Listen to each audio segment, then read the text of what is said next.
Hello good morning everyone, life is Sakshi K episode number 222 मध्ये तुमचं स्वागत है। और आज मैंने ब्लैक पहना तो देखते हैं कि कितनी ठंडी रेजिस्ट होती है। और फाइनली टिकली आ गई। टिकली मतलब हमारा सूतक फिट चुका है अभी। और मेरा आवरने के बाद मैं गई थी फिर से पोळ्या भाजने को, कारण की मम्मीची भाजी होऊन जाते, मला पोळ्यांचंच काम राहतं नहीं। तो इधर गरम गरम पोळ्या रेडी हो रहा है और इधर चल रहा था डबा भरने का काम। एकदम गरम गरम वाफा फाळून बाहेर येत होत्या त्या डब्यातून। असंच गरम गरम जेवायच्या टायमिंग पर्यंत राहिला पाहिजे होतं, म्हणजे 2 घास जास्त गेले असते। और इधर हमारा बबू जा रहा है शाळेत, मस्तपैकी मंकी कॅप वगैरह घालून।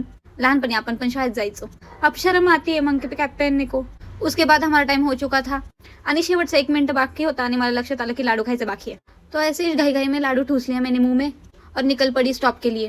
और सकाळी सकाळी रस्त्याने जात असतानाच मला अकॅडमीच्या पोरी पळताना दिसत होत्या। भाई हॅट्स ऑफ टू देम, आपल्या देशाचं फ्यूचर है त्यांच्या हातामध्ये। और उसके बाद मैं स्टॉप पे पहुंच चुकी थी। तो सुबह सुबह इतनी ठंडी में मेरा चल रहा था स्नॅप खींचने का काम। गुलाबी थंडी।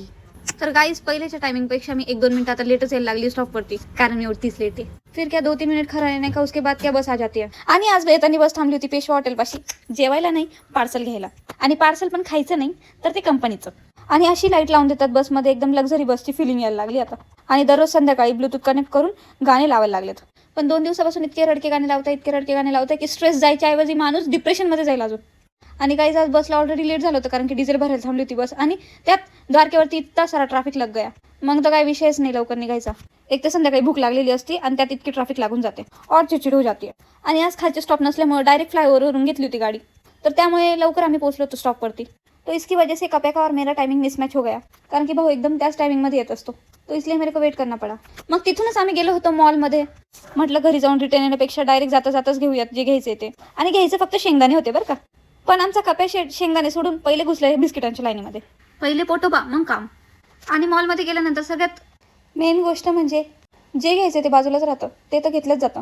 पण जे नाही घ्यायचे ते 4 गोष्टी जास्त उचलून आणतो आपण। तो इधर हमारा वहीच काम चल रहा था। आणि गाइस घरी येऊसर माझा अवतार तर बघू शकता तुम्ही, एकदम भूत बनून जाते। भाई थकूनच एवढी जाते प्रवासाने की अवतार असा होणारच। तो फिर चलो गाइस, सब सामान लेके हो गया है, घर पे जाते हैं। तर घर पे आने के बाद जेवण वगैरे झाल्यानंतर बाबांचं आणि माझं चालू होतं गप्पा सेशन, दिवसभराचा स्ट्रेस रिलीफ कार्यक्रम।